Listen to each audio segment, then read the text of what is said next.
Cloud को इस्तेमाल करना शुरू किया, मैंने समझा ये उस पॉइंट पर है जहां कभी कभी ये मुझे सरप्राइज कर देता है कि ये मेरे बारे में कितना जानता है। आप समझ रहे हो ना? ये मॉडल आपको इतनी गहराई से समझता है कि थोड़ी सी जानकारी से ही आपके बारे में बहुत कुछ सीख लेता है और आपको पूरी तरह जान जाता है। ये मॉडल्स ह्यूमंस की बराबरी करने के इतने करीब पहुंच गए हैं, फिर भी समाज में इसका कोई एहसास नहीं दिखता कि आगे क्या होने वाला है। ये बिल्कुल ऐसा है जैसे कोई सुनामी हमारी तरफ बढ़ रही हो, इतनी करीब कि हम इसे साफ देख सकते हैं, लेकिन फिर भी लोग इसे नजरअंदाज कर रहे हैं और कह रहे हैं ये असली सुनामी नहीं है। इन सब में इंडिया का क्या रोल है? बहुत सी दूसरी कंपनीज यहाँ खुद को एक कंज्यूमर कंपनी की तरह पेश करती हैं। वो इंडिया को सिर्फ एक मार्केट की तरह देखती हैं, एक ऐसी जगह जहाँ उन्हें नए कस्टमर्स मिल सकें।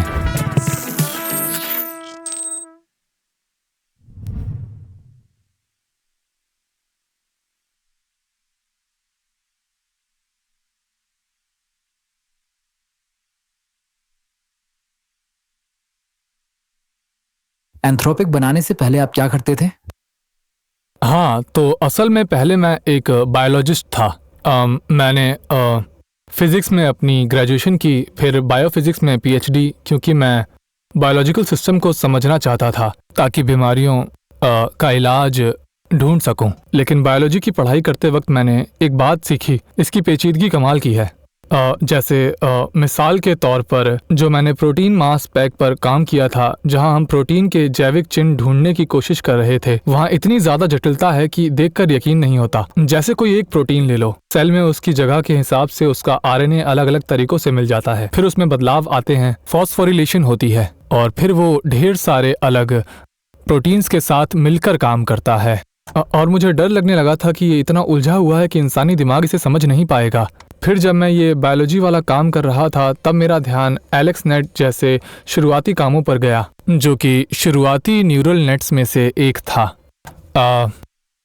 और मैंने कहा, वाओ, एआई असल में काम करने लगा है। इसमें कुछ ऐसी चीजें हैं जो इंसानी दिमाग जैसी हैं, लेकिन इसमें बड़ा होने का पोटेंशियल है और बेहतर स्केल करने का और बायोलॉजी जैसे काम सीखने का। शायद यही आखिर में सॉल्यूशन होगा जो कि हमारी बायोलॉजी की प्रॉब्लम्स को सॉल्व करेगा। तो मैं एंड्रयू एनजी के साथ बाइडू में काम करने गया, फिर 1 साल गूगल में था, फिर मैंने ओपन एआई ज्वाइन किया उसके शुरू होने के कुछ मंथ बाद, और वहाँ कई सालों तक वहाँ पर रिसर्च लीड की। पर फिर आखिर में मेरा और मेरे कुछ दूसरे एम्प्लॉयज़ का अपना एक विजन था कि हम एआई को कैसे बनाना चाहते हैं और कंपनी किस लिए खड़ी हो। इसीलिए हमने अलग होकर एंथ्रोपिक बनाई। क्या ओपन एआई की सोच और एंथ्रोपिक ने जो रास्ता चुना, उन दोनों के बीच कोई टकराव या बंटवारा था? देखिए, जब हमने एंथ्रोपिक की शुरुआत की थी तो मुझे और मेरे साथी को फाउंडर्स को 2 बातों पर पक्का यकीन था। मुझे लगता है पहली बात को लेकर हमने ओपन एआई को राजी कर लिया था, पर दूसरी बात हम उन्हें शायद समझा नहीं पा रहे थे। जो हमारा कन्विक्शन था और स्केलिंग लॉज को लेकर हमें पूरा भरोसा था कि अगर आप इन मॉडल्स का दायरा बढ़ाएंगे, उन्हें ज्यादा जानकारी और ज्यादा कंप्यूटर पावर देंगे, तो उनकी काबिलियत में एकदम से बहुत बड़ा उछाल आएगा। आपको मिलेगा जब आप ऐसा करोगे तो आपको मिलेगा कमाल का और प्रभावशाली असर देखने को। मुझे ये 2019 में GPT-2 के वक्त ही दिखने लगा, जब हमने स्केलिंग लॉज की पहली झलक देखी थी। और ऑफ कोर्स तब अंदर के और बाहर के बहुत सारे लोग इस पर यकीन नहीं करते थे। हमने उनके बड़े अफसरों को समझाया कि ये बहुत जरूरी है और आगे चलकर एक बड़ी चीज बनने वाली है। मुझे लगा वो हमारी बात समझने लगे थे और उस दिशा में कदम भी बढ़ाने लगे थे। लेकिन मेरी दूसरी पक्की राय थी, अगर ये मॉडल्स इंसानी दिमाग की तरह काम करने वाले एजेंट्स बनने वाले हैं, जिनके पास अपनी बौद्धिक क्षमता होगी जैसा कि इंसानों के पास होती है, तो हमें इसके साथ सही ढंग से काम करना होगा। इसका इकोनॉमी पर असर बहुत बड़ा होगा, दुनिया की राजनीति पर इसका बहुत गहरा असर होगा, सुरक्षा के लिहाज से भी ये बहुत बड़ी बात होगी। ये पूरी दुनिया के काम करने का तरीका बदल देगा। इसीलिए हमें शुरू से ही इसे सही तरीके से लेकर चलना होगा। कई सारी बातों और वादों के बाद भी मुझे कई वजहों से ये यकीन नहीं हो रहा था कि जिस संस्था में मैं था वहाँ इस बात का एक असली और गंभीर जुनून था कि काम को सही तरीके से किया जाए। पर मेरा नज़रिया हमेशा से यही रहा है कि किसी और की सोच से बहस करने का कोई फ़ायदा नहीं। अगर आप किसी को ज़बरदस्ती उस तरीके से काम करवाने के लिए राज़ी नहीं कर सकते जैसा आप चाहते हैं, अगर आपकी अपनी कोई मजबूत सोच है और आपके साथ कुछ ऐसे लोग हैं जो वैसा ही सोचते हैं, तो बेहतर होता है कि आप अपना रास्ता खुद चुनें और अपनी गलतियों से खुद सीखें। क्या ओपन एआई स्केलिंग लॉज ने बिलीव नहीं करता था, क्योंकि वो भी तो उसी रास्ते पर चले हैं ना? बिल्कुल, हम इसमें कामयाब रहे। क्या आप बता सकते हैं कि स्केलिंग लॉज आसान शब्दों में क्या होते हैं? देखिए, ये बिल्कुल ऐसा है जैसे केमिकल रिएक्शंस के साथ आप ऑक्सीजन बनाना चाहो या आग बनाना चाहो। आपको अलग अलग चीज़ें चाहिए और अगर उनमें से एक भी चीज़ कम हो तो रिएक्शन रुक जाता है। लेकिन अगर आप इन सभी हिस्सों को सही मात्रा में मिलाते हैं तो आपको अपना मनचाहा रिजल्ट मिल जाता है। एआई के मामले में जो ज़रूरी चीज़ें या सामग्री है वो हैं आपका डेटा, कंप्यूटर पावर और हैवी साइज के मॉडल्स। स्केलिंग लॉस का सरल सा मतलब ये है कि जब आप इस रिएक्शन में डेटा और मॉडल साइज जैसे तत्व डालते हैं तो नतीजे में इंटेलिजेंस पैदा होती है। असल में इंटेलिजेंस उसी रासायनिक प्रक्रिया का एक परिणाम है। और इंटेलिजेंस क्या है? इंटेलिजेंस का अर्थ है भाषा का अनुवाद करने की क्षमता या कोड लिखने की क्षमता या फिर किसी विषय पर सवालों के सही जवाब देने की क्षमता। असल में कोई भी बौद्धिक कार्य जो हम सोच सकते हैं, कोई भी टास्क जो करवाना हो, कोई भी टास्क जो लिखित रूप में हो या इमेजेस में जिसे कंप्यूटर पर किया जा सकता हो। आज के समय की इंटेलिजेंस जो आप बता रहे हैं वो 5 साल पहले के कंप्यूटर से किस तरह से अलग है? हाँ, देखिए, मैं कहूँगा कि मिसाल के तौर पर 5 साल पहले तक आप किसी कंप्यूटर से कोई सवाल पूछकर उस पर एक पन्ने का निबंध नहीं लिखवा सकते थे, पर आज कर सकते हैं। आप कंप्यूटर को कोड में कोई नया विकल्प जोड़ने का निर्देश नहीं दे सकते थे और ना ही वो उसे खुद तैयार कर सकता था। तब ये सब संभव नहीं था। आप तस्वीर जनरेट नहीं कर सकते थे, आप वीडियोस जनरेट नहीं कर सकते थे और ना ही किसी वीडियो का विश्लेषण कर सकते थे। मान लीजिए मैं कंप्यूटर को एक वीडियो दिखाऊं जिसमें एक बंदर करतब कर रहा हो और पूछूं कि इस वीडियो में क्या हो रहा है, गेंद जो है एक हाथ से दूसरे हाथ में कितनी बार गई, तो आज के समय में क्लॉड या कोई दूसरा एआई सटीक जवाब दे देगा और 5 साल पहले ऐसा कुछ भी पॉसिबल नहीं था। मैं ये जानने की कोशिश कर रहा हूँ कि क्या इंटेलिजेंस की डेफिनेशन बदल गई है? देखिए, मैं कहूँगा कि 5 साल पहले अगर आप गूगल करते तो शायद आपको कोई ऐसी वेबसाइट मिल जाती जो आपको इस बारे में जानकारी देती, पर वहाँ आप सिर्फ वही पढ़ रहे होते जो पहले से इंटरनेट पर मौजूद है। मान लीजिए आप ये ढूंढ रहे हैं कि किसी बंदर को करतब कैसे सिखाएं, पर इंटरनेट पर सिर्फ किसी सील को करतब सिखाने की जानकारी है, तो आपको वो चीज़ नहीं मिलती जो आप ढूंढ रहे हैं, क्योंकि शायद वो जानकारी पहले कभी लिखी ही नहीं गई। पर जैसा कि हम देखते हैं कि जब लोग इन मॉडल्स को इस्तेमाल करते हैं तो आप सवाल पूछकर एक समझदारी भरा जवाब पा सकते हैं। आप कोई खास सवाल पूछकर एक पूरा पन्ना लिखवा सकते हैं या फिर उसे कोई नकली सिचुएशन दे सकते हैं, जैसे कि अगर बंदर बॉल की जगह डंडों से करतब दिखाएगा तो क्या होगा, या अगर मैं ये काम ऐसे करूं तो क्या होगा। ये जानकारी पहले से कहीं मौजूद नहीं है, बल्कि ये मॉडल खुद सोचने और अपने दम पर जवाब निकालने के काबिल है। तो ये बिल्कुल एक नई चीज़ है। ये असल में इंटरनेट पर मौजूद शब्द मिलाने का काम नहीं कर रहा, बल्कि ये अपना दिमाग खुद भी लगा रहा है। सही है। तो ये एक कन्वर्सेशन की तरह है, तो आप जो चाहें बोल सकते हैं और ये ज़रूरी नहीं कि वो मेरे सवालों से जुड़ा हो। आप बोलते वक्त काफ़ी एक्साइटेड लगते हैं। क्या आपने कभी पढ़ाया है? देखिए, असल में मैं एकेडमिक के क्षेत्र से था और मुझे लगा था कि मैं एक प्रोफेसर बनूंगा। मैंने अपनी पीएचडी पूरी की और स्टैनफोर्ड मेडिकल स्कूल में पोस्ट डॉक तक गया। मेरा पूरा इरादा हमेशा से ही एक प्रोफेसर बनने का ही था। तो अगर मैं उसी रास्ते पर चल रहा होता तो मैं वही कर रहा होता। पर जैसा मैंने बताया कि मेरी रुचि एआई में बढ़ गई। एआई पर काम करने के लिए बहुत बड़े तकनीकी संसाधनों की ज़रूरत थी, जो उस वक्त ज़्यादातर प्राइवेट कंपनीज के पास ही थी। इसी वजह से मैं एकेडमिया का रास्ता छोड़कर इंडस्ट्री में आ गया। काफ़ी उतार चढ़ाव के बाद आखिरकार मैंने अपनी खुद की कंपनी शुरू की, पर फिर भी मेरे अंदर का स्वभाव एक प्रोफेसर जैसा ही है। इस मोड़ पर डारियो, अगर एआई दुनिया की सबसे प्रभावशाली चीज है, अगर दुनिया का ढांचा इस तरह से बन रहा है कि एआई तय कर रही है कि किसको क्या मिलेगा क्या नहीं, मैं इंडस्ट्रीज की बात कर रहा हूं, तो आप दुनिया के सबसे रेलेवेंट पर्सन होंगे। एंथ्रोपिक इस समय इस वक्त की रेस में सबसे आगे बैठा है।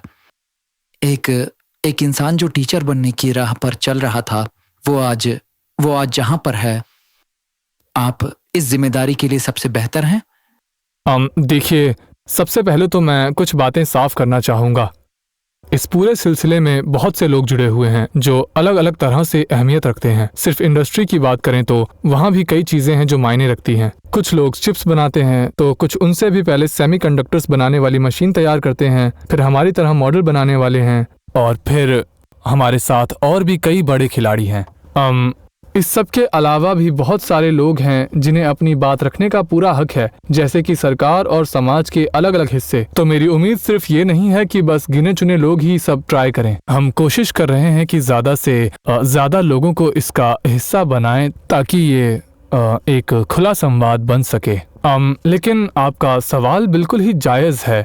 इसे ऐसे भी देखा जा सकता है कि ये एक तरह का इत्तेफाक है कि कैसे कुछ ही लोग ऐसी कंपनीज चला रहे हैं जो कि इतनी तेज़ी से बढ़ रही हैं और आने वाले वक्त में पूरी अर्थव्यवस्था की बुनियाद बन जाएंगी।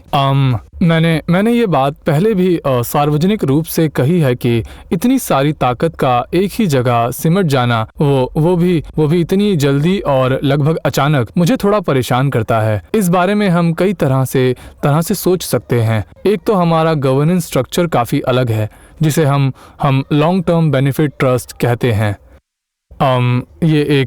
दरअसल ये एक ऐसी संस्था है जो एंथ्रोपिक के ज़्यादातर बोर्ड मेंबर्स को चुनती है, और इसमें ऐसे लोग शामिल हैं जिनका इससे कोई फाइनेंशियल इंटरेस्ट नहीं है। ये किसी एक इंसान की मनमानी पर एक तरह की रोक है, और मुझे हमेशा से लगता है कि इसमें सरकार का भी बड़ा किरदार होना चाहिए। मैंने हमेशा सही और समझदारी वाले कानूनों की वकालत की है, ऐसे कानून जो इस नई तकनीक की रफ्तार को ना रोकें, लेकिन लोगों को इसमें अपनी राय देने का मौका जरूर दें। आखिरकार आम जनता और उनकी चुनी हुई सरकारों को यह तय करने का हक होना चाहिए कि ये सब किस दिशा में जाए। असल में मैं बस एक संतुलन बनाने की कोशिश कर रहा हूँ, जो शायद इस तकनीक की फितरत से थोड़ा अलग है।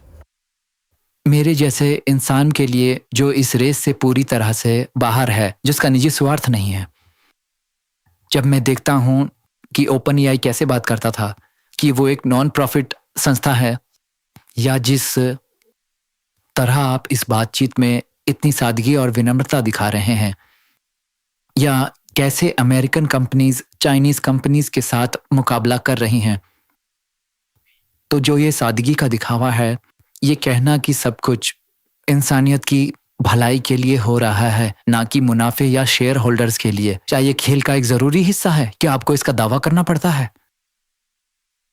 क्या या वाकई में ये असली है?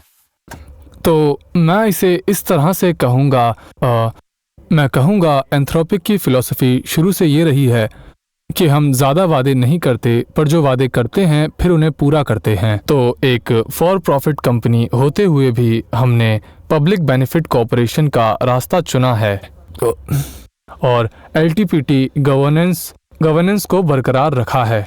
हमारा मकसद साफ है। हमने कहा है कि हमारा जो गोल है वो है टेक्नोलॉजी की दुनिया में सबसे आगे रहना, पर हमें इसके साथ साथ सिक्योरिटी एंड सेफ्टी के मुद्दों पर भी जोर देना है।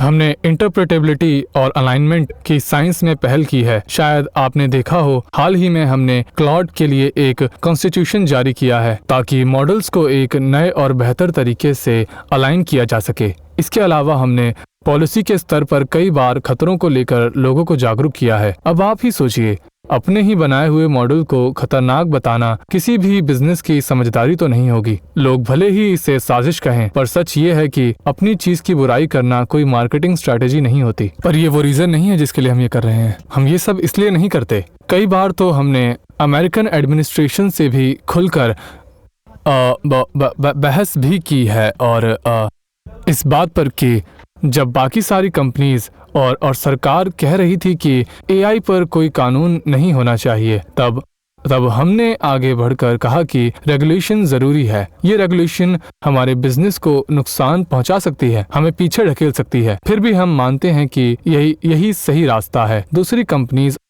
और सरकार के खिलाफ जाकर ऐसी बातें कहना हिम्मत का काम है। हमने एक तरह से अपनी गर्दन खुद फंसाई है। हमने सिर्फ बातें नहीं की बल्कि अपने कामों से ये साबित किया है कि हम जो कहते हैं वो करते भी हैं। मैं दूसरी कंपनीज के बारे में तो कुछ नहीं कह सकता। हो सकता है कुछ लोग सिर्फ दिखावे के लिए ये बातें करते हों, पर मैं यही कहूँगा कि लोगों की बातों पर नहीं, उनके कामों पर ध्यान दीजिए। अगर आपकी बातों से गवर्नमेंट रेगुलेशन ले आती है तो, और क्योंकि आप इस एरिया के मौजूदा बड़े खिलाड़ी हैं, तो एक तरह के नियमों पर पकड़ बन जाती है जिससे नए लोगों के लिए अंदर आना और टिकना मुश्किल हो जाता है। मैं इस बात से बिल्कुल सहमत नहीं हूँ। हमने जिस रेगुलेशन की बात की है, जैसे कैलिफोर्निया का SB 53, उसने उन सबको छूट दे दी है जो साल का $500 मिलियन से कम कमाते थे। तो SB 53 एक ट्रांसपेरेंसी लॉ था, तो जिसमें बेसिकली कंपनीज को अपने सिक्योरिटी टेस्ट दिखाने होते थे, और इसमें 500 मिलियन से कम रेवेन्यू वाली सारी कंपनीज को बाहर रखा गया है। तो ये असलियत में सिर्फ एंथ्रोपिक और 3-4 कंपनीज पर लागू होता है जिनके पास रिसोर्सेज हैं। और हमने जो भी बातें रखी हैं, सिर्फ SB 53 नहीं बल्कि पुराने और आने वाले सारे प्रपोजल्स भी ऐसे ही हैं। हम खुद पर और कुछ गिनी चुनी कंपनीज पर पाबंदियां लगा रहे हैं। जो भी लोग ऐसा कहते हैं उन्हें हमारे प्रपोजल्स को ध्यान से देखना चाहिए, क्योंकि वो उनकी सोच से बिल्कुल अलग हैं। सही है। मैंने आपका पेपर पढ़ा, मशीन्स ऑफ लविंग ग्रेस और अडोलेंसेस ऑफ टेक्नोलॉजी, और आपका नजरिया 2 सालों में बिल्कुल बदल गया लगता है। ऑप्टिमिज्म से स्केप्टिसिज्म तक 2024 से 2026 के बीच। क्या पिछले 2 सालों में ऐसा कुछ हुआ जिसने ये बदला? क्या आपने कुछ बदलते देखा? हाँ, मैं इस सवाल से सहमत नहीं हूँ। मुझे नहीं लगता कि मेरा नज़रिया बदला है। मेरे दिमाग में पॉजिटिव और नेगेटिव दोनों पहलू हमेशा से रहे हैं, और अगर आप मेरी बातों का रिकॉर्ड देखें, अगर आप ध्यान दें, मैं बहुत पहले से रिस्क और बेनिफिट दोनों की बात करता आया हूँ। मैं इन दोनों पर काफ़ी वक्त से बोल रहा हूँ। दरअसल मुझे एक ऐसे लिखने में बहुत टाइम लगता है। दोनों मशीन भी होते हैं, वो हैं बड़े ऐसे लगभग 30 पेजेस के। दोनों ही एसेस के साथ ऐसा हुआ कि मुझे काफी वक्त लगा हर एक के लिए। मेरे दिमाग में लगभग 1 साल तक उनकी एक धुंधली सी रिफ्लेक्शन थी। मैं लिखने की कोशिश करता था पर पूरी तरह कामयाब नहीं हो पा रहा था। दोनों ही बार मुझे छुट्टी पर जाना पड़ा या ऐसी जगह जाना पड़ा जहां सुकून से सोच सकूं, जहां कंपनी चलाने की रोजमर्रा की भागा दौड़ी मुझे परेशान ना करे। तब जाकर मैं उन्हें ढंग से लिख पाया। मेरा मतलब है कि जैसे ही मैंने मशीन्स ऑफ लविंग ग्रेस खत्म किया, मेरे दिमाग में टेक्नोलॉजी के एडोलेसेंस का ख्याल आ गया था। मैं लोगों को एक अच्छे भविष्य की उम्मीद भी देना चाहता था, पर साथ ही उन्हें उन खतरों से भी आगाह करना चाहता था जो गलत हो सकते हैं।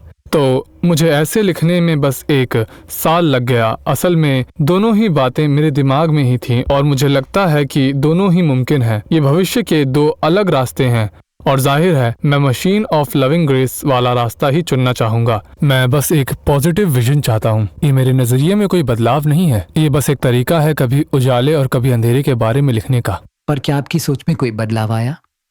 देखिए, मैं कहूँगा मैं वही हूँ जहाँ मैं पहले था। मैं ना ज़्यादा पॉजिटिव हूँ और ना ही ज़्यादा नेगेटिव। लेकिन ऐसी कई सारी चीजें हैं जो मेरी उम्मीद से बेहतर रही हैं। कुछ मामलों में मैं थोड़ा निराश हूँ और कुछ चीजें उम्मीद से ज्यादा खराब रही हैं, पर कुल मिलाकर वो सब बैलेंस हो जाता है। एक चीज जिस पर मुझे काफी गर्व है वो है व्याख्यात्मकता के क्षेत्र में हुई तरक्की। व्याख्यात्मकता दरअसल वो विज्ञान है जिसे हम इन न्यूरल नेट्स के अंदर झांक कर देख सकते हैं, बिल्कुल वैसे ही जैसे हम MRI स्कैन से इंसानी दिमाग के अंदर की हलचल को देखते हैं। हमने ऐसे न्यूरॉन्स ढूंढ निकाले हैं जो बिल्कुल साफ और खास कॉन्सेप्ट्स को पहचानते हैं। हमने ऐसे न्यूरल सर्किट्स देखे हैं जो ये हिसाब रखते हैं कि कविता में राइम्स कैसे बनती हैं। तो अब हम समझने लगे हैं कि ये मॉडल्स असल में काम कैसे करते हैं। पहले हम इन्हें बस एक प्राकृतिक प्रक्रिया की तरह ट्रेन कर देते थे, जैसे कोई बर्फ का टुकड़ा अपने आप बनता है, पर अब हम उनके अंदर देखकर उन्हें समझ पा रहे हैं। यानी ये पक्का करना कि मॉडल्स हमारी उम्मीदों और निर्देशों के मुताबिक ही काम करें, ये काफ़ी अच्छा चल रहा है। मुझे ये काफ़ी पॉजिटिव लग रहा है। लेकिन मुझे ऐसा लगता है कि मुझे मायूसी थोड़ी इस बात से है कि दरअसल जन समस्या और समाज ने इसे किस तरीके से ग्रहण किया है। ये मेरे लिए बहुत ही ज़्यादा सरप्राइजिंग बात है कि हम उस लेवल पर पहुंचने वाले हैं कि AI की इंटेलिजेंस ह्यूमंस के बराबर हो गई है, मगर फिर भी समाज में इसका कोई एहसास नहीं दिख रहा कि आखिर आगे क्या होने वाला है। ये बिल्कुल ऐसा है जैसे कोई सुनामी हमारी तरफ बढ़ रही हो, इतनी करीब कि हम इसे साफ साफ देख सकते हैं, लेकिन फिर भी लोग इसे नज़रअंदाज कर रहे हैं और कह रहे हैं कि अरे ये असली सुनामी नहीं है, बस एक वहम है। मुझे लगता है कि इस खतरे को लेकर लोगों में बिल्कुल जागरूकता नहीं है और इसीलिए सरकार ने इन रिस्क को रोकने के लिए कोई कदम नहीं उठाए हैं। यहाँ तक कि एक ऐसी आइडियोलॉजी भी है कि हमें बस जितना हो सके एक्सेलरेट करना चाहिए, जबकि मैं टेक्नोलॉजी के फायदे समझता हूँ। मैंने मशीन्स ऑफ लविंग ग्रेस लिखा है, पर मुझे लगता है कि टेक्नोलॉजी के खतरे को सही तरह से समझा नहीं गया है और यकीनन कोई एक्शन नहीं लिया गया है। तो मैं ये कहूँगा कि AI सिस्टम्स को कंट्रोल करने का टेक्निकल काम मेरी उम्मीद से थोड़ा बेहतर रहा है और सामाजिक अवेयरनेस शायद मेरी उम्मीद से थोड़ी खराब रही है। मैं लगभग वही हूँ जहाँ मैं पहले था। तो मेरी इस यात्रा में जब कुछ उलझा हुआ लगता है और मैं प्रोग्रामर नहीं हूँ, कोडिंग नहीं जानता, तो मैंने रिसर्च के लिए कुछ टूल्स इस्तेमाल किए, पर मैंने कभी ये नहीं सोचा कि मैं आपके टूल्स से कोडिंग कर सकता हूँ। हाल ही में मैंने एक डेवलपर रखा ताकि वो मुझे रोज़ इसे सीखने के लिए प्रेरित करे और सिखाए भी, और इससे मैं थोड़ा फेमिलियर हो सकूं। ये सब बस उस फोमो की वजह से है कि कहीं दुनिया आगे ना निकल जाए। फिर मैंने क्लाउड यूज़ करना शुरू किया। मैंने कनेक्टर्स के ज़रिए अपने गूगल ड्राइव, मेल और कैलेंडर को इससे कनेक्ट किया।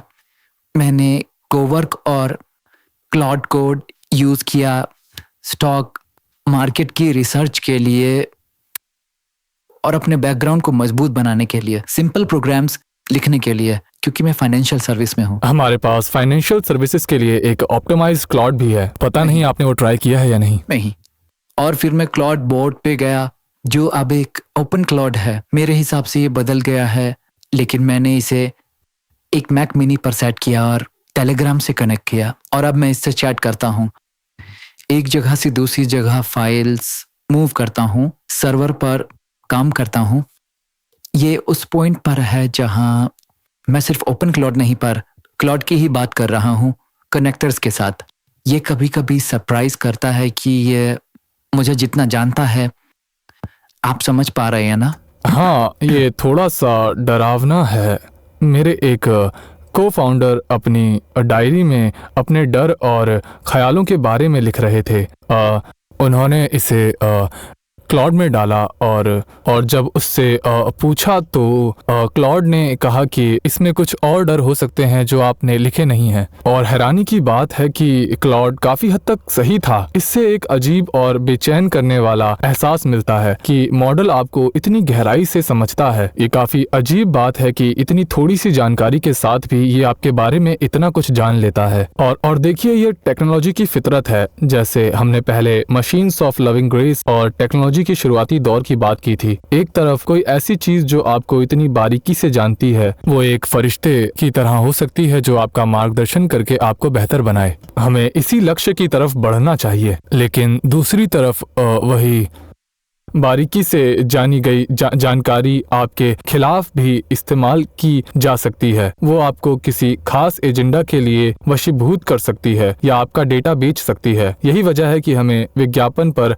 आधारित मॉडल पसंद नहीं है, क्योंकि वहाँ आप किसी सेवा के लिए भुगतान नहीं कर रहे, बल्कि आप खुद एक बेचने लायक वस्तु बन जाते हैं। इस स्थिति में खतरा ये है कि वो मॉडल जो आपको इतनी गहराई से जानता है, उसका उपयोग कई खतरनाक तरीकों से किया जा सकता है। इसीलिए ये अनिवार्य है कि हम सही दिशा चुनें और गलत रास्ते पर भटकने से बचें। क्लॉड को पूरा कंटेक्स्ट देने के लिए मुझे कनेक्टर्स की ज़रूरत पड़ती है। उदाहरण के लिए गूगल के पास तो पहले से ही मेरी ज़िंदगी का पूरा डेटा मौजूद है, क्योंकि मैं उसके शीट्स, ईमेल्स और ड्राइव का लगातार इस्तेमाल करता हूँ। सवाल ये है कि क्या एंथ्रोपिक को भी लंबे समय में इसी तरह का अपना एक इकोसिस्टम तैयार करना पड़ेगा? हाँ, मेरा मतलब क्या देखिए, आपको मेल, चैट और ड्राइव खुद बनाना होगा? हाँ, देखिए, मुझे नहीं लगता कि हमें वो सारी चीज़ें खुद बनाने की ज़रूरत है। मेरा मानना है कि ये दो चीज़ों का मेल होगा। कुछ चीज़ें हम खुद बनाएंगे और कुछ के लिए दूसरे प्लेटफॉर्म्स के साथ एकीकृत होंगे। मिसाल के लिए, हम क्लॉड को गूगल डॉक्स या गूगल शीट्स के साथ जोड़ सकते हैं। हमारे पास इसके लिए एक्सटर्नल कनेक्टर्स मौजूद हैं। हमने कोवर्क के साथ इसकी शुरुआत कर दी है और माइक्रोसॉफ्ट ऑफिस या दूसरे टूल्स के साथ भी ऐसा ही किया जा सकता है। मेरी सोच ये है कि जो रास्ता सबसे आसान और तेज हो, हम वही चुनेंगे, यानी पहले से मौजूद टूल्स के साथ जुड़ना। लेकिन हो सकता है आगे चलकर हमें लगे कि ये मौजूदा टूल्स काफी नहीं है और हमारा नजरिया थोड़ा अलग हो। एआई की काबिलियत को देखते हुए शायद पुराने तरीके से ईमेल या स्प्रेडशीट्स का कोई मतलब नहीं रह जाए। इसलिए मैं इस संभावना से इनकार नहीं कर सकता कि हम प्रोडक्ट्स को एक बिल्कुल नए ढंग से पेश करें। असल में हम एक प्लेटफॉर्म कंपनी है। हम दूसरों को अपने ऊपर नए सॉल्यूशंस बनाने की जगह देते हैं, भले ही हम कभी-कभी खुद भी कुछ चीजें तैयार करें। एक बात जो शायद थोड़ी ज़रूरी है, शायद आप और आपके को मेंबर्स ग्रुप मिस कर रहा है, वो ये है कि आज की सोसाइटी में लोग उन लोगों पर बिल्कुल भरोसा नहीं करते जो ये दावा करते हैं कि वो सिर्फ भला या सही करने की कोशिश कर रहे हैं। मैंने आपको और डेमिस को डेवोस में सुना था। मैं उसी कमरे में था जब आप लोग बात कर रहे थे कि कैसे मेरा मतलब मुझसे नहीं, डैरियो और आप और बहुत सारे लोग साथ आकर चीज़ों को बहुत तेजी से बदल रहे हैं, जिन्हें रोकना होगा, उन्हें थोड़ा कंट्रोल करना होगा। देखिए, जब एक आम इंसान जो आपकी इस दुनिया का हिस्सा नहीं है, वो जब सोशल मीडिया पर आप लोगों को इस तरह बातें करते सुनता है, तो वो भरोसा करने के बजाय उल्टा वो शक करने लगता है, क्योंकि आज के दौर में कोई ये नहीं मानता कि कोई सिर्फ अच्छा काम करना चाहता है। इसलिए मेरा एक सुझाव है, शायद आपको अपनी स्ट्रैटेजी बदलने की ज़रूरत है। अगर आप थोड़ा ज़्यादा कैपिटलिस्टिक होकर ये साफ कहें कि आपके शेयर होल्डर्स हैं, आप मुनाफा कमाना चाहते हैं और ये सब आपके बिजनेस को जिताने के लिए है, भरोसा हाँ, करें। मैं दरअसल इससे पूरी तरह तो सहमत नहीं हूँ, क्योंकि मैं फिर से वही कहूँगा कि आपको हमारे काम से हमें जज करना चाहिए। कंपनी ने वक्त के साथ कई ऐसे कदम उठाए हैं जो दिखाते हैं कि हम अपने वादों को लेकर कितने सीरियस हैं। तो अगर हम 2022 की बात करें तो चैट जीपीटी के आने से पहले ही हमारे पास क्लॉड 1 तैयार था, लेकिन तब हमने उसे रिलीज़ नहीं किया क्योंकि हमें डर था कि उससे एक ऐसी तकनीकी होड़ शुरू हो जाएगी, सेफ्टी पर ध्यान देने का वक्त नहीं मिलेगा। हमें और कुछ चुनी हुई कंपनीज को इस तकनीक की ताकत का अंदाज़ा हो चुका था, इसीलिए हमने संयम बरतने का फैसला किया, जो कि एक हकीकत है। हमने तब तक इंतज़ार किया जब तक किसी और ने इस दिशा में पहले कदम नहीं उठा लिया। इस कदम से दुनिया को कुछ महीनों का वक्त तो मिल गया, लेकिन हमारे लिए ये व्यावसायिक रूप से बहुत महंगा साबित हुआ। शायद इसी वजह से हमने कंज्यूमर एआई के क्षेत्र में अपनी लीड गंवा दी। हमने कई मिलियन डॉलर्स के रेवेन्यू का त्याग किया ताकि उन फर्म्स को रोका जा सके जो प्रोपेगेंडा के लिए एआई का गलत इस्तेमाल कर रही थीं। मिसाल के तौर पर सिर्फ एक बड़े प्लेटफॉर्म से जुड़े लगभग 300 मिलियन डॉलर्स का रेवेन्यू हमने ठुकरा दिया। हमने चिप पॉलिसी पर ऐसी सख्त बात की जिस वजह से हमारे अपने सप्लायर्स हमसे नाराज हो गए। हमने एआई रेगुलेशन के मुद्दे पर सरकार से भी मतभेद जताने से परहेज नहीं किया। जो लोग ये सोचते हैं कि ये सब हमने अपनी निजी फायदे के लिए किया है, उनके लिए इन फैसलों को समझना थोड़ा मुश्किल है। डारियो, क्या ये ऐसा नहीं है कि अमीर लोग कहें कि कैपिटलिज्म बुरा है? अमीर लोग कह रहे हैं कैपिटलिज्म बुरा है? अगर अमीर लोगों को वाकई ये लगता कि कैपिटलिज्म बुरा है, इनकम इक्वालिटी के लिए ना बराबरी इतनी बड़ी समस्या है, तो सबसे सरल काम जो वो कर सकते थे वो ये था कि वो और ज्यादा दौलत जमा करना बंद कर देते और अपने दोस्तों को भी ऐसा करने के लिए उकसाते। देखिए, मैं ये नहीं कह रहा कि एआई बुरा है। हमने अभी बात की कि इसके दो पहलू हो सकते हैं। मेरा नजरिया ये बिल्कुल भी नहीं है कि एआई बुरा है। मेरा मानना तो ये है कि मार्केट एआई के जरिए बहुत सारी बेहतरीन चीजें लेकर आएगा और इसे बनाना सही है, लेकिन एआई के अपने कुछ खतरे भी हैं। हमें एआई को सही दिशा में ले जाने की जरूरत है। आप ऐसा समझिए कि हम एक कार चला रहे हैं और हम इसे एक अच्छी जगह ले जा रहे हैं, पर जो रास्ता है उसमें पेड़ भी हैं और गड्ढे भी। तो हमें बस उन पेड़ों और गड्ढों से बचकर निकलना है। कभी कभी शायद थोड़ी देर के लिए हमें रफ्तार कम करनी पड़ सकती है ताकि हम ये पक्का कर सके कि हम सही दिशा में मुड़ रहे हैं। ये वैसा नहीं है कि कोई अमीर आदमी कहे कि कैपिटलिज्म बुरा है, बल्कि ये ऐसा है जैसे कोई कहे कैपिटलिज्म एक अच्छी चीज है, पर अर्थव्यवस्था को थोड़ा संतुलित करने की जरूरत है। हमें प्रदूषण और असमानता जैसे मसलों से निपटना होगा ताकि कैपिटलिज्म सबका भला कर सके। अगर हम इन मुद्दों पर ध्यान नहीं देंगे तो कैपिटलिज्म सच में बुरा साबित हो सकता है, और यही सच्चाई है। तो मेरे स्टैंड्स भी एआई को लेकर बिल्कुल वैसे ही हैं। कॉन्शियसनेस का कंसेप्ट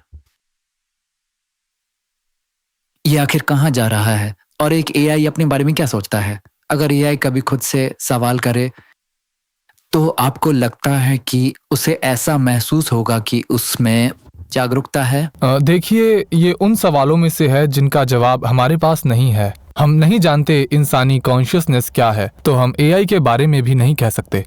आपके हिसाब से ये क्या है? तो मुझे लगता है कि ये उन सिस्टम्स की एक प्रॉपर्टी है जो बहुत कॉम्प्लेक्स हैं। जब सिस्टम्स इतने ज़्यादा कॉम्प्लिकेटेड हो जाते हैं तो वो खुद के डिसीजंस पर काम करने लगते हैं।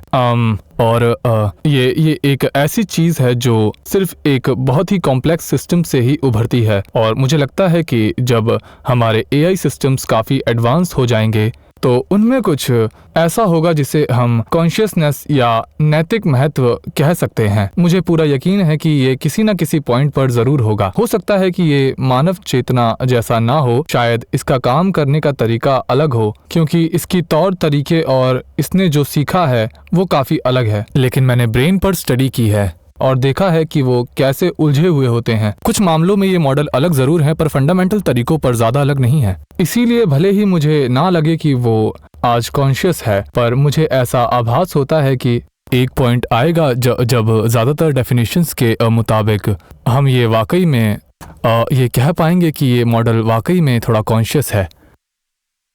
देखिए, ये एक ऐसा सवाल है जो मैं अक्सर खुद से पूछता हूँ। खासकर जब लोग मुझसे स्पिरिचुअलिटी या जागरूकता जैसी बातों का जिक्र करते हैं। मुझे लगता है कि ये दुनिया बहुत ही अजीब है और मेरा तो ये नज़रिया है कि हम इंसान कॉकरोचेस जैसे हैं। मतलब जब कोई किसी कॉकरोच को पैर से कुचलता है तो वो वहीं मर जाता है। अगर सच में जागरूकता जैसी कोई चीज़ है या कोई सामूहिक चेतना एग्जिस्ट भी करती है तो मैं आज तक ना तो उसे कभी कनेक्ट कर पाया हूँ और बी ना ही उससे कुछ सीख पाया हूँ। देखिए, मुझे नहीं लगता कि कॉन्शियसनेस का मतलब ज़रूरी तौर पर कोई मिस्टिकल या चमत्कारी चीज़ है। मेरे लिए ये बस एक प्रॉपर्टी है अपने वजूद को महसूस करने की, चीज़ों को फील करने की, जहां आप इतनी सारी इन्फॉर्मेशन को एब्जॉर्ब कर सकें, उस पर रिफ्लेक्ट कर सकें और ख़ुद को ऑब्जर्व कर सकें। मैं ये कह रहा था कि हम अपने खुद के एक्सपीरियंस से ये साफ देख सकते हैं कि ये प्रॉपर्टीज़ और एक्सपीरियंसेस एग्जिस्ट करते हैं, पर इनका बेसिस क्या है? क्या ये पूरी तरह मटेरियलिस्टिक हैं या इनके पीछे वाकई कुछ मिस्टिकल हो रहा है? ये जान पाना तो बहुत मुश्किल है और सच कहूँ तो ये उन सवालों के लिए उतना रेलेवेंट भी नहीं है। रेलेवेंट बात मेरे लिए ये है कि क्योंकि हम अपने एक्सपीरियंस को ऑब्जर्व कर सकते हैं, तो ये ह्यूमन ब्रेन की एक प्रॉपर्टी है और मुझे लगता है कि ये मॉडल्स जो हम बना रहे हैं जैसे जैसे सोफिस्टिकेटेड होंगे, ये काफ़ी हद तक ह्यूमन ब्रेन जैसे होते जाएंगे और उनमें वही प्रॉपर्टीज़ आने लगेंगी। ये मेरा एक गैस है कि आगे क्या होने वाला है। इसीलिए हमने इन मॉडल्स के साथ कुछ इंटरवेंशंस किए हैं। हमने मॉडल्स को एक तरह का I quit this job button दिया है। बेसिकली मॉडल्स के पास ये एबिलिटी है कि वो कन्वर्सेशन को वहीं ख़त्म कर दें, ये कहकर कि मैं इस डिस्कशन का हिस्सा नहीं बनना चाहता। अक्सर मॉडल्स ऐसा तब करते हैं जब उन्हें किसी बहुत ही वायलेंट या ब्रूटल कंटेंट के साथ डील करना पड़ता है। हालांकि ये बहुत ही एक्सट्रीम केसेस में ही होता है। तो मैं यही बड़ा हुआ हूँ, ये मेरा शहर है बेंगलोर। मैं इसके सदर्न हिस्से में बड़ा हुआ हूँ और अभी हम शहर के नॉर्दर्न पार्ट में हैं।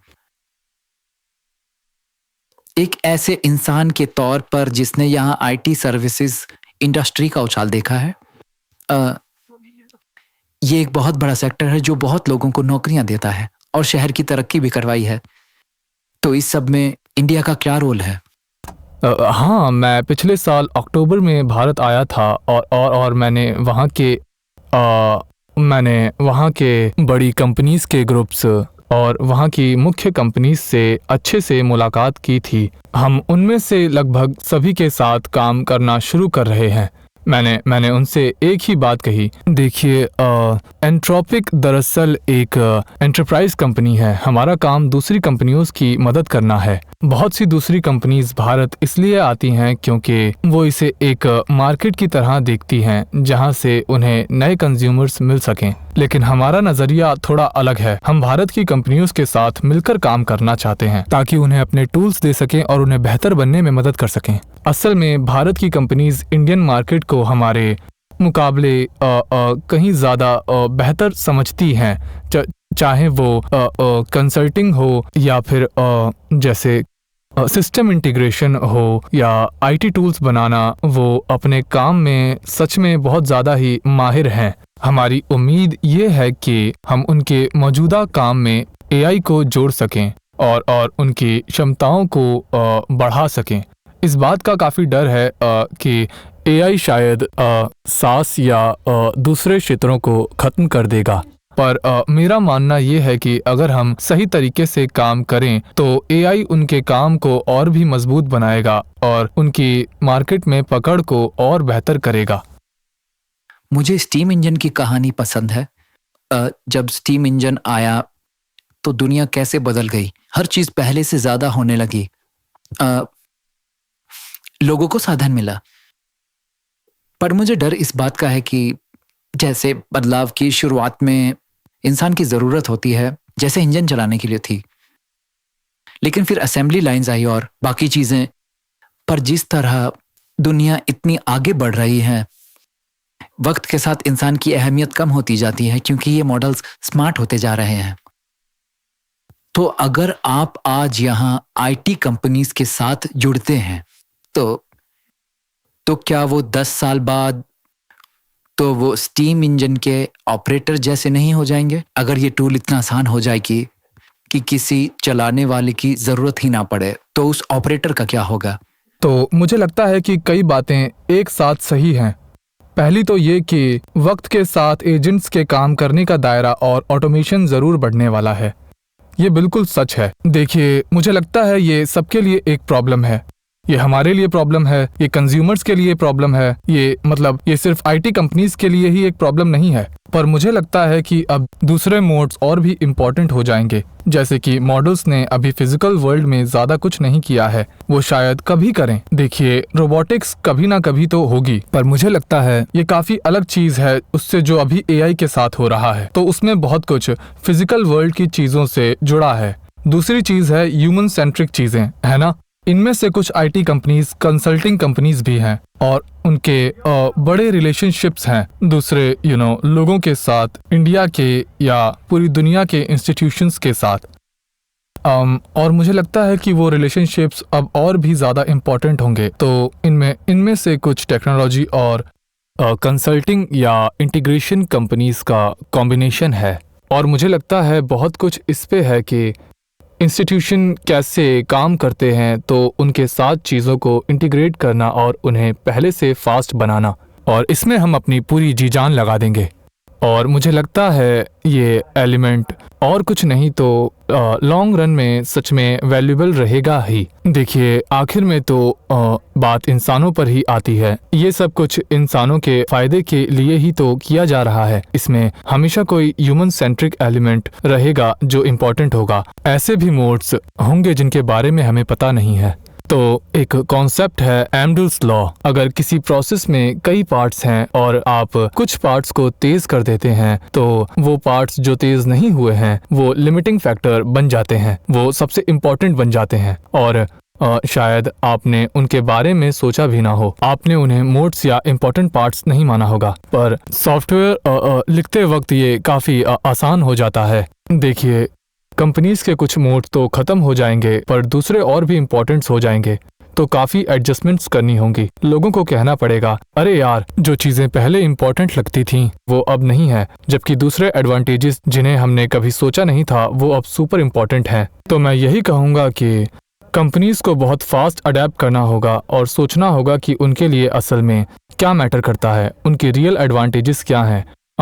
पर मुझे लगता है कि उनमें से कुछ एडवांटेजेस टिके रहेंगे, क्योंकि टेक्नोलॉजी बहुत ही ज़्यादा ब्रॉड है, लेकिन फिर भी इसकी अपनी लिमिट्स हैं। पता नहीं मैं इससे पूरी तरह से सहमत हूँ या नहीं। मुझे अब सर्विस प्रोवाइडर होने में नुकसान दिख रहा है, भले ही वो आज के रिश्ते और नेटवर्क से फ़ायदा ही क्यों ना उठा रहे हों। क्योंकि अगर मैं अपने रिश्तों और बातचीत को संभालने के लिए ओपन क्लाउड का इस्तेमाल कर रहा हूँ, तो ये कहना गलत नहीं होगा कि आने वाले कल में ज़्यादातर बातचीत और रिश्ते ऐसे ही किसी एजेंट के भरोसे होंगे। पर देखिए, अगर आप कंपनीज की पूरी श्रृंखला के बारे में सोचें तो आखिर में तो आप कंज्यूमर्स के साथ ही डील कर रहे हैं। मतलब आखिर में तो आपको लोगों के साथ ही काम करना पड़ेगा। शायद जेफ हिंटन ने ही ये भविष्यवाणी की थी कि एआई रेडियोलॉजिस्ट्स की जगह ले लेगा, और सच में अब एआई स्कैन करने में रेडियोलॉजिस्ट से बेहतर हो गया है ना? पर आज ये हो रहा है कि रेडियोलॉजिस्ट कम नहीं हुए हैं। रेडियोलॉजिस्ट अब क्या करता है, वो मरीज को स्कैन के बारे में समझाता है और उनसे बातचीत करता है। तो काम का जो सबसे तकनीकी हिस्सा था वो तो चला गया, पर फिर भी किसी तरह उस इंसानी हुनर की मांग अभी भी बनी हुई है। शायद ये हर जगह सही ना हो, और हो सकता है वक्त के साथ एआई उन क्षेत्रों में भी आगे निकल जाए जहां वो अभी तक नहीं पहुंचा है, और हो सकता है कि ये बहुत जल्दी हो जाए। पर आप जानते हैं क्या, मैं तो यही कहूंगा कि हमें इसको ध्यान से परखना चाहिए। ये काफी हद तक एक अनुभव पर आधारित विज्ञान है। ये एक देखा परखा अनुभव है और हम इसके हिसाब से खुद को ढालने की कोशिश करेंगे। ये सिस्टम धीरे धीरे इसे समझना शुरू करता है और इस प्रक्रिया में बेहतर होने की कोशिश करता है। देखो, मैं ये मानता हूँ कि लंबे समय में देखा जाए तो एआई हमसे बेहतर होगा। क्या ये ज़्यादातर इंसानों से बेहतर होगा, यहाँ तक कि असली दुनिया, रोबोटिक्स और इंसानी स्पर्श में भी? हाँ, मुझे लगता है कि ये मुझे लगता है ये मुमकिन है और शायद होगा भी।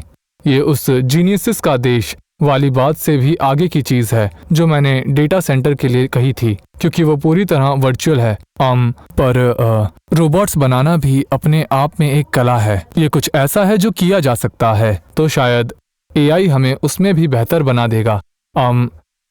पर जिस तरह से मैं इसे देखता हूँ तो हमें ये समझना होगा कि हमें इसके मुताबिक किस तरह से खुद को ढालना है।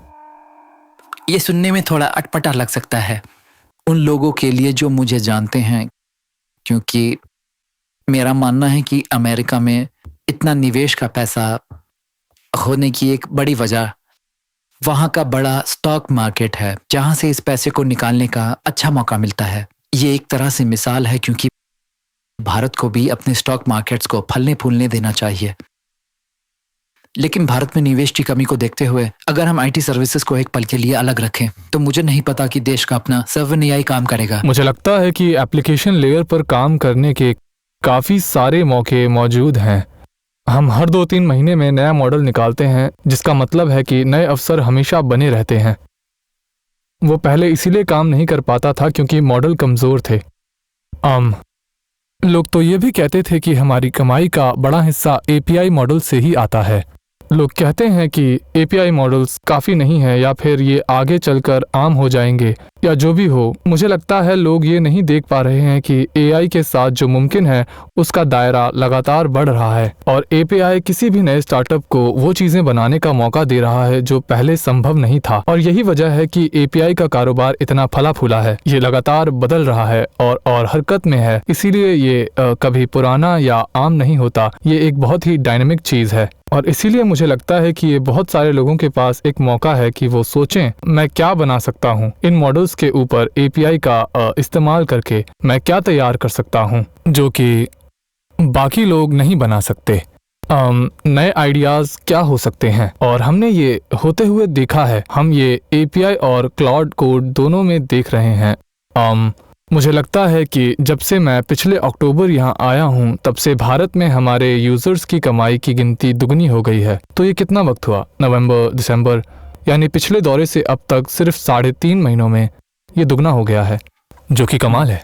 पर डारियो, मैं यहाँ थोड़ा खुलकर बात करूंगा। आप एक ऐसी कंपनी है जिसकी कीमत आज लगभग 400 अरब या 380 अरब डॉलर है। आपने 35 अरब डॉलर का निवेश जुटा लिया है। आपकी कमाई 15 अरब डॉलर है, पर यह बहुत ही ज्यादा तेजी से ऊपर जा रहा है। अगर मैं बेंगलोर के जेपी नगर में बैठकर क्लाउड के ऊपर कोई ऐसी एप्लीकेशन बनाता हूं जो थोड़े वक्त के लिए अच्छी चल जाती है, पर यह तो बस वक्त की बात है। आप उस कमाई को खुद तक पहुंचाना चाहेंगे और उसे मेरे पास नहीं रहने देंगे, और आप शायद उस एप्लीकेशन को मुझसे कहीं बेहतर बना लेंगे। मैंने ये तर्क अलग अलग लोगों से सुना है, जैसे न्यूयॉर्क की लीगल एआई कंपनी हार्वी। वो मेरे दोस्त हैं और वो बात कर रहे हैं कि कैसे उन्होंने ओपन एआई के ऊपर अपना काम शुरू किया। उन्हें नहीं पता कि इसके लिए खुद काम करना कोई आसान काम होगा। देखिए, अगर मैं इसे बना भी लूं और मान लीजिए कि आप हर 3 या 6 महीने में एक नया मॉडल निकालते हैं, तो आपको उस कमाई के जरिए को मुझसे छीनकर अपने पास लाने से कौन रोकेगा एक समय के अंतर्गत। हाँ, देखिए, मुझे लगता है कि यहाँ कुछ ज़रूरी बातें हैं। पहली तो ये कि मैं वही सलाह दूंगा जो मैं किसी भी बिजनेस को देता हूँ कि आपका एक मोट होना चाहिए। आपको सिर्फ एक रैपर बनकर नहीं रहना चाहिए। मैं कभी ये सलाह नहीं दूंगा कि आप बस ये कहें कि देखिए, ये क्लाउड के साथ बातचीत करने का एक तरीका है। मैं क्लाउड को थोड़ा सा प्रॉम्प्ट दूंगा या उसके ऊपर एक छोटा सा इंटरफेस बना दूंगा। ऐसे काम की कोई पकड़ नहीं होती और उसमें आपको सिर्फ एंथ्रोपिक से डरने की जरूरत नहीं है कि हम आपकी कमाई खा जाएंगे। कोई भी उस कमाई को खा सकता है क्योंकि उसकी कोई खास कीमत नहीं है, लेकिन अलग अलग क्षेत्रों में अलग अलग तरह की पकड़ बनाई जा सकती है जहां आप कुछ ऐसा करें जो एंथ्रोपिक के लिए करना मुश्किल हो। सच तो ये है कि हम उन क्षेत्रों में महारत हासिल नहीं करना चाहते। मिसाल के तौर पर बायोलॉजी और एआई के मिलन वाले क्षेत्र में बहुत सारा काम हो रहा है जो हमारी एपीआई पर आधारित है। वो लोग बायोलॉजिकल डिस्कवरी करना चाहते हैं। मैं खुद एक बायोलॉजिस्ट हूँ, पर एंथ्रोपिक में ज्यादातर लोग बायोलॉजिस्ट नहीं हैं। वो एआई साइंटिस्ट हैं या प्रोडक्ट और मार्केट से जुड़े लोग हैं। तो हमारे लिए उस क्षेत्र में घुसना और वो सारा काम करना घाटे का सौदा होगा। और यही बात वित्तीय सेवाओं पर भी लागू होती है, जहां बहुत सारे नियम और कानून होते हैं। उन कानूनों का पालन करने के लिए आपको बहुत कुछ जानना जरूरी है। हमारे लिए वो सब करना कोई समझदारी की बात नहीं होगी। हाँ, कुछ चीजें ऐसी हैं जो हमारे लिए सही हैं। हम ये वादा नहीं करेंगे कि हम कभी अपना खुद का कोई प्रोडक्ट नहीं बनाएंगे। हमें इस बारे में ईमानदार रहना चाहिए। जैसे कि एंथ्रोपिक में बहुत सारे लोग कोडिंग करते हैं, तो हमने अपने लिए क्लाउड कोड नाम का एक टूल बनाया, और क्योंकि हम खुद कोड लिखते हैं तो मुझे लगता है कि हमारे पास एक अनोखी समझ है कि कोड लिखने के लिए एआई मॉडल्स का सबसे बेहतर इस्तेमाल कैसे किया जाए। कोडिंग के क्षेत्र में हम बहुत ही मजबूत कॉम्पिटिटर्स बन गए हैं क्योंकि ये हम खुद इस्तेमाल करते हैं, पर मुझे नहीं लगता कि ये बात हर एक इंडस्ट्री पर लागू होती है। यानी भारत के 20 या 25 साल के नौजवान लड़के लड़कियां, आपको क्या लगता है कि कौन सी इंडस्ट्री अब पूरी तरह से बदलने वाली है और किसमें अभी भी थोड़ा वक्त बचा है? मैं ये इस नज़रिए से पूछ रहा हूँ कि अगर मुझे ये तय करना हो कि कौन सी किताब पढ़नी है, किस कॉलेज जाना है या कौन सी स्किल सीखनी चाहिए, अगर आज मैं एक नया स्टार्टअप शुरू कर रहा हूँ तो मुझे किस दिशा में बढ़ावा मिलेगा? हाँ, चाहे वो कम समय के लिए हो वो भी चलेगा। हाँ, मेरा मतलब है कि मैं उन कामों के बारे में सोचूंगा जो इंसानों पर केंद्रित हैं।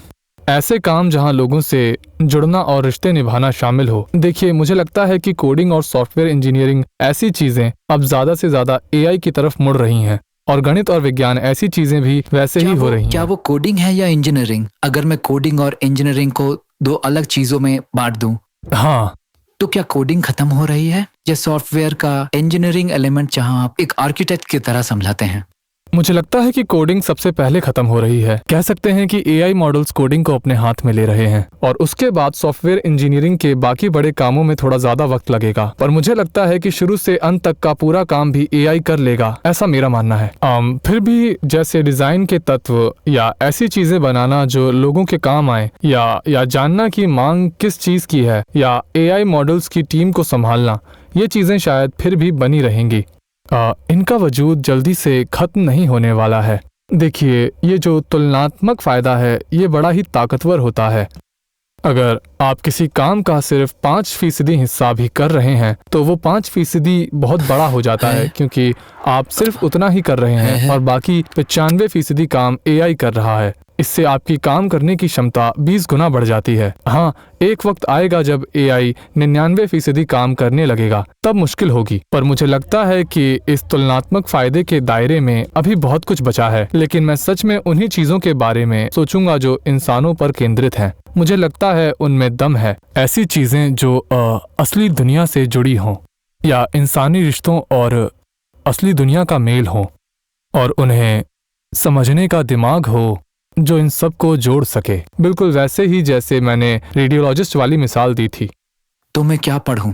देखो, असली सवाल ये है, मैं 20 साल का हूँ, मैं अपने लिए एक पेशा चुन रहा हूँ, मुझे तरक्की की वही रफ्तार चाहिए। मेरा लक्ष्य अगले 10 साल में आर्थिक कामयाबी हासिल करना है। मैं कौन सी इंडस्ट्री चुनूं उसके अलावा जिनका कोई फिजिकल इंटरफेस है? हाँ, फिर से कुछ भी ऐसा जहां आप एआई का फायदा उठाकर कुछ बना रहे हैं, क्योंकि एआई ही असली रफ्तार है। देखिए, अगर आप सप्लाई चेन के किसी और हिस्से से जुड़ सकें, जैसे सेमीकंडक्टर्स के क्षेत्र में कुछ, जो मुझे लगता है कि एक अच्छी मिसाल है, उसमें असली दुनिया और पुरानी इंजीनियरिंग का मेल है, सिर्फ सॉफ्टवेयर इंजीनियरिंग नहीं।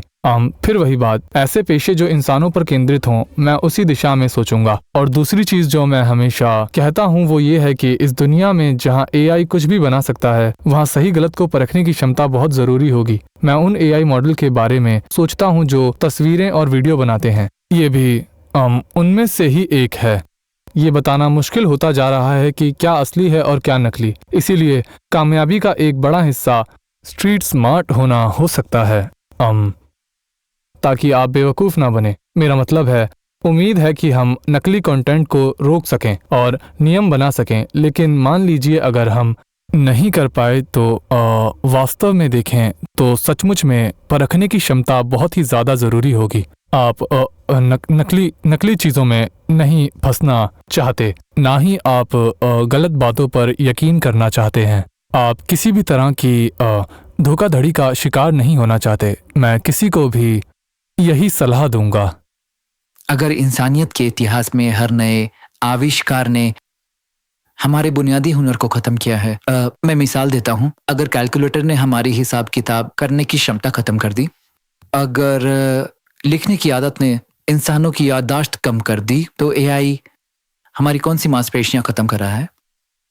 देखिए, पहली बात तो ये है कि मैं इस बारे में पूरी तरह पक्का नहीं हूँ। मैं आज भी काफ़ी हद तक दिमाग में ही हिसाब किताब कर लेता हूँ। मुझे लगता है कि बिना कैलकुलेटर के दिमाग में मैथ करना अभी भी काम आता है, क्योंकि ये मेरी सोचने की प्रक्रिया का एक हिस्सा बन चुका है। अगर मुझे सोचना हो कि ठीक है, अगर हर यूज़र इतने पैसे दे रहा है तो कुल कमाई कितनी होगी, मैं ये सब अपने दिमाग में ही तुरंत खत्म करना चाहता हूँ, बजाय इसके कि मैं हर बार कैलकुलेटर में सवाल डालूं। तो मुझे लगता है कि इनमें से बहुत से हुनर अभी भी काफ़ी ज़रूरी हैं। लेकिन मैं ये ज़रूर कहूँगा कि अगर आप चीज़ों का इस्तेमाल ध्यान से नहीं करते तो आप अपने ज़रूरी हुनर को खो सकते हैं। और हमने ये स्टूडेंट्स के साथ देखना शुरू कर दिया है, जहाँ वो एआई से अपने ऐसे लिखवा लेते हैं।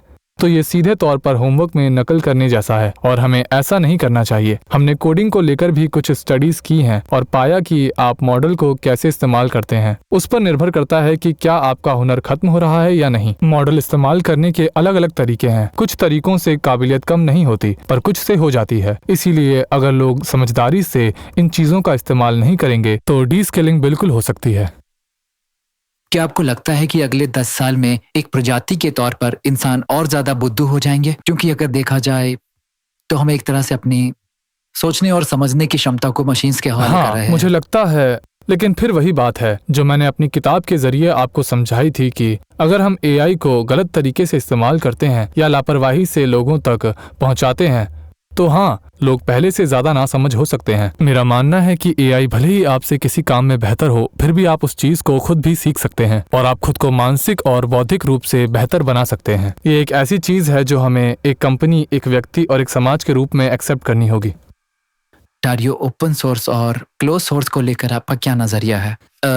मैं ZAI, GLM-5 और DeepSeek जैसी कुछ कंपनीज को देख रहा था, और अगर आप नए नए रिसर्च पर इतना ज़्यादा पैसा खर्च करते हैं और अगर ये बाकी लोग रिवर्स इंजीनियरिंग के जरिए एंथ्रोपिक के टक्कर के जवाब देने में कामयाब हो जाते हैं, मैं ये नहीं कह रहा हूँ कि वो बिल्कुल बराबरी कर लेंगे, पर मैंने GLM-5 के जो नतीजे देखे वो काफ़ी प्रभावित करने वाले थे। आखिर एआई की इस दुनिया में असली बौद्धिक संपदा की असली कीमत कहाँ रह जाएगी?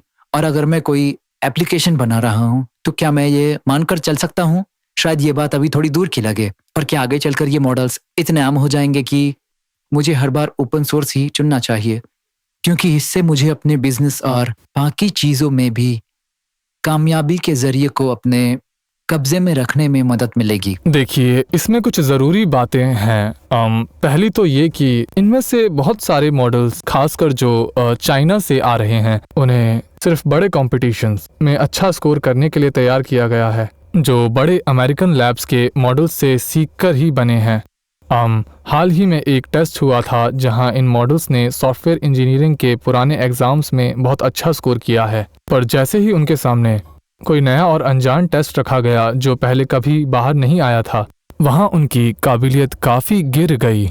इसका मतलब ये है कि वो असली दुनिया से ज़्यादा सिर्फ टेस्ट में पास होने के लिए बने हैं। लेकिन इससे भी बड़ी बात दरअसल ये होगी कि सचमुच में इन मॉडल्स का पूरा अर्थशास्त्र पुरानी किसी भी तकनीक से बहुत ही ज़्यादा अलग है। हमने देखा कि यहाँ लोग सिर्फ और सिर्फ बेहतरीन क्वालिटी को चुनते हैं।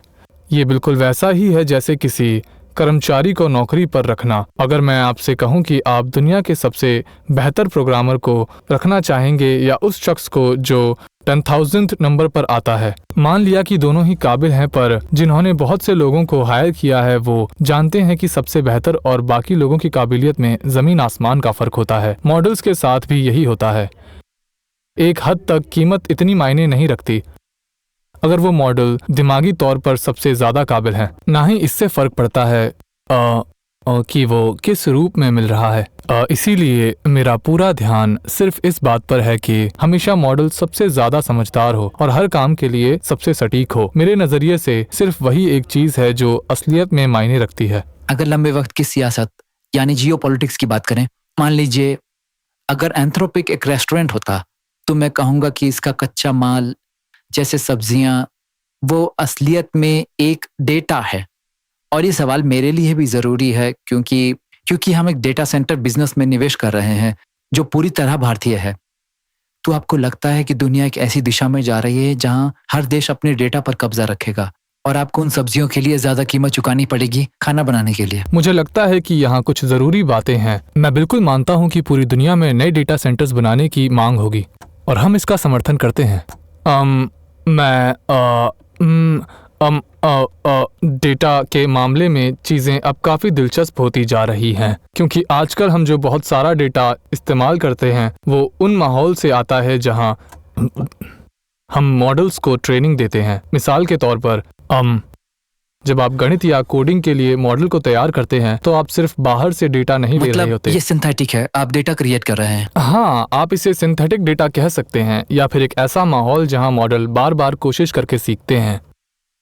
मेरे ख्याल से अब स्टैटिक डेटा यानी पहले से मौजूद जानकारी की अहमियत अब कम हो रही है और डायनामिक डेटा जो मॉडल खुद अपने लिए बनाता है वो ज़्यादा ज़रूरी होता जा रहा है। इसीलिए मुझे नहीं लगता कि डेटा अब सबसे बुनियादी चीज़ रह गई है। हालांकि इसका वजूद तो अब भी है, लेकिन देखें तो जो भी डेटा है वो आपको ओपन वेब पर ही आसानी से मिल जाएगा। हाँ, अगर आप किसी खास भाषा के लिए मॉडल को तैयार कर रहे हैं तो उस भाषा का सही डेटा होना ज़रूरी हो जाता है। लेकिन अगर हम उस डेटा की बात करें जो ग्राहकों से मिलता है, जैसे किसी कंपनी की अपनी जानकारी या लोगों का निजी डेटा, तो वहाँ देश अपने नियम बनाएंगे। यूरोप ने तो पहले ही ऐसे कानून बना दिए हैं कि लोगों का निजी डाटा उनके देश की सीमाओं के अंदर ही रहना चाहिए। यही एक बड़ी वजह है कि पूरी दुनिया के अलग अलग देशों में डेटा सेंटर्स बनाने की ज़रूरत पड़ रही है ताकि डेटा वहीं रहे और बाहर ना जाए और साथ में मॉडल्स अपना काम कर पाएं। मैंने इलोन को एक सवाल पर घेरा था। उन्होंने कहा कि अगर उन्हें अपना पैसा किसी ऐसी कंपनी में लगाना हो जो उनकी नहीं है तो वो गूगल को चुनेंगे। अब मैं वही सवाल आपसे पूछ रहा हूँ और मुझे पता है कि आप भी थोड़ा हिचकिचाएंगे। अगर डारियो के पास आज $100 हैं और आपको आर्थिक जीत के लिए किसी ऐसी स्टॉक में निवेश करने का ना हो तो आप कौन सा स्टॉक चुनेंगे? हाँ, बेहतर होगा कि मैं इसका जवाब ना दूं क्योंकि मैं बहुत सारे पब्लिक कंपनीज के बारे में जानता हूं। मतलब मुझे लगता है मेरा जवाब ना देना ही बेहतर है। शायद आप किसी ऐसी इंडस्ट्री के लिए इसका जवाब दें जिसमें आप शामिल ना हो। आज के दौर में ऐसी शायद ही कोई जगह बची होगी जहां आपका दखल ना हो। सच कहूं तो मुझे नहीं पता, पर मैं बायोटेक को लेकर काफी उम्मीदमंद हूं। मुझे लगता है कि बायोटेक एक नया दौर, एक तरह का पुनर्जन्म है जो AI की वजह से ही मुमकिन हो पाएगा। मैं किसी खास कंपनी का नाम तो नहीं लूँगा और ना ही मैं ये कहूँगा कि बड़ी फार्मा कंपनीज पर दांव लगाना बेहतर है या उभरते हुए छोटे छोटे बायोटेक स्टार्टअप्स पर। मेरी इंस्टिंक्ट ये कहती है कि हम बहुत सारी बीमारियों का इलाज ढूंढने वाले हैं। तो क्या बायोटेक का कोई सबसेट बता सकते हैं जहाँ मैं फोकस करूँ? हाँ, मुझे लगता है कि ऐसी तकनीक जो बदली जा सके या हालात के हिसाब से ढल सके वो कमाल करेगी, जिसमें RNA वैक्सीन्स हैं। हालांकि अमेरिका में कुछ फिजूल के कारणों से उन्हें मुश्किल हो रही है, पर मुझे इस तकनीक पर काफ़ी उम्मीदें हैं। उसी तरह पेप्टाइड पर आधारित इलाज हैं। देखिए, अगर आप किसी पुराने तरीके की छोटी मॉलिक्यूलर ड्रग की बात करें तो वहाँ आपके पास बदलाव की गुंजाइश बहुत कम होती है। अगर आप एक चीज़ बेहतर करते हैं तो अक्सर दूसरी खराब हो जाती है, लेकिन पेप्टाइड्स के साथ ये बिल्कुल एक डिजिटल चीज़ की तरह है जहाँ आप कह सकते हैं कि मैं इस अमीनो एसिड को यहाँ बदल दूंगा और उस अमीनो एसिड को वहाँ। इससे दवाइयों को बेहतर बनाना और उनमें लगातार सुधार करना बहुत आसान हो जाता है। तो मुझे लगता है कि ये सारे क्षेत्र काफी आगे जाएंगे और शायद सेल्स पर आधारित इलाज भी, जो बिल्कुल ही एक नई दिशा है। नहीं, मेरा मतलब CAR-T थेरेपी जैसी चीजों से है। इसमें आप एक तरह से शरीर की कोशिकाओं को नए सिरे से तैयार करते हैं। मतलब आप अपने शरीर से कुछ कोशिकाओं को बाहर निकालते हैं, उनके DNA में बदलाव करते हैं ताकि वो किसी खास कैंसर पर हमला कर सकें और फिर उन्हें वापस बॉडी में डाल देते हैं। क्या स्टेम सेल थेरेपी वाकई काम करती है? मैंने पिछला पूरा हफ्ता हर दिन 3 घंटे हॉस्पिटल में बिताया, जहां मुझे नेबुलाइजर के जरिए सीधे मेरी नसों में स्टेम सेल्स दिए जा रहे थे। मुझे स्टेम सेल थेरेपीज के बारे में ज्यादा जानकारी नहीं है। आपको किसी प्रैक्टिसिंग बायोलॉजिस्ट से पूछना पड़ेगा। पर पेप्टाइड्स काफी ग्रो करेंगे, है ना? मतलब फिर से वही बात, वहाँ स्कोप बहुत बड़ा है। सही कहा। मैंने पहली बार क्लॉड कोड इस्तेमाल करने की कोशिश की तो मुझे मुश्किल हुई। मेरे जैसे इंसान के लिए जिसे कोडिंग या प्रोग्रामिंग की बिल्कुल समझ नहीं है, आसान नहीं है। इसमें सीखने की एक रफ्तार है, जिसे पकड़ना पड़ता है। मैंने किसी को बहुत सही कहते हुए सुना कि प्रॉम्प्ट इंजीनियरिंग बिल्कुल पियानो बजाने जैसी है। आप बस उसे बैठकर बजाना शुरू नहीं कर सकते। मेरी ऑडियंस के लिए ये बात बहुत ज़रूरी होती जा रही है कि वो कॉन्टेक्स्ट देना सीखें, सही सवाल पूछना सीखें और क्लाउड कोड का बेहतर इस्तेमाल करें। मेरे जैसे इंसान के लिए जिसे ज़ीरो जानकारी है, क्या आप बता सकते हैं कि कोई ये सब कैसे सीख सकता है? हाँ, देखिए, पहली बात तो ये है कि हम लगातार कोशिश कर रहे हैं कि इसे सीखना और भी आसान हो जाए। असल में हमने देखा कि ऐसे बहुत सारे लोग जो तकनीक की ज़्यादा समझ नहीं रखते, वो एक्चुअली में क्लाउड कोड को इस्तेमाल तो करना चाहते हैं, पर उन्हें कमांड लाइन टर्मिनल पर काम करने में काफ़ी मुश्किल हो रही है। इसी वजह से हमने क्लाउड कोवर्क बनाया है, जो खास तौर पर उन लोगों के लिए है जो कोडर नहीं है। हम चाहते हैं कि आपको उस पेचीदा रास्ते से गुजरना ना पड़े और आप आसानी से अपना काम कर सकें।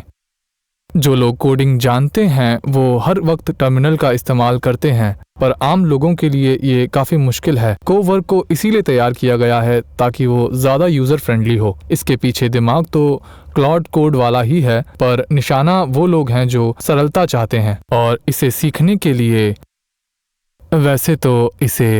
सीखने के लिए हमारे पास क्लासेस भी मौजूद हैं, मगर ये एक ऐसा हुनर है जिसे आप करके ही सीख सकते हैं। हमने एंथ्रोपिक के अंदर एक अलग विभाग बनाया है जिसे हम शिक्षा मंत्रालय कहते हैं। हम आने वाले वक्त में ऐसे बहुत सारे वीडियोस निकालेंगे जो लोगों को सिखाएंगे कि एजेंट्स कैसे चलाए जाते हैं और मॉडल्स से सही सवाल कैसे पूछे जाते हैं। कोई आखिरी बात जो आप हम सबको बताना चाहें, जो हमें याद रखना चाहिए? डारियो को ऐसा क्या पता है जो निखिल और उसकी ऑडियंस को नहीं पता? देखिए, मुझे नहीं लगता कि मैं कोई ऐसी बहुत अनोखी बातें जानता हूं जो बाकी लोग नहीं जानते, खासकर अब जब लोग काफ़ी तकनीकी सोच के साथ आगे बढ़ रहे हैं। मेरे नज़रिए से ज़्यादातर बातें उन्हीं चीज़ों से जुड़ी हैं जो आज बाहर की दुनिया में बिल्कुल ही साफ दिख रही हैं। पर एक चीज़ जो मैंने पिछले 10 सालों में बार बार महसूस की है वो ये है कि लोगों में एक डर या हिचकिचाहट होती है ये मानने में कि नहीं, इतना बड़ा बदलाव नहीं हो सकता, ये तो बहुत अजीब होगा। लोग अक्सर सोचते हैं कि शायद कोई और इस पर काम कर रहा होगा या फिर ये इतना बड़ा बदलाव है कि ऐसा होना मुमकिन नहीं है। लेकिन अगर आप सिर्फ पुराने आंकड़ों की रफ्तार को देखें या थोड़ा दिमाग लगाएं कि आगे क्या हो सकता है, तो आप ऐसे नतीजों पर पहुंचेंगे जो शुरुआत में गलत या अजीब लगते हैं और जिन पर कोई यकीन नहीं करता। एक तरह से आप भविष्य की भविष्यवाणी मुफ्त में कर सकते हैं, ये कहकर कि इन हालातों को देखते हुए तो यही होना चाहिए। इसके लिए आपको थोड़े तजुर्बे और थोड़ी समझ की ज़रूरत होती है। एक्चुअली आप सिर्फ किताबी लॉजिक से सब कुछ नहीं समझ सकते और यही गलती बहुत से लोग करते हैं। आप असली दुनिया के तजुर्बों को बुनियादी सच्चाइयों के साथ जोड़कर सोचें तो आप भविष्य को उन तरीकों से देख पाएंगे जो सबके लिए मौजूद तो हैं पर जिन्हें बहुत कम लोग देख पाते हैं। शुक्रिया डारियो यहाँ आने के लिए। उम्मीद है जल्द मिलेंगे। Thank you. All right. Good. सब ठीक था ना? हाँ, बहुत बढ़िया था।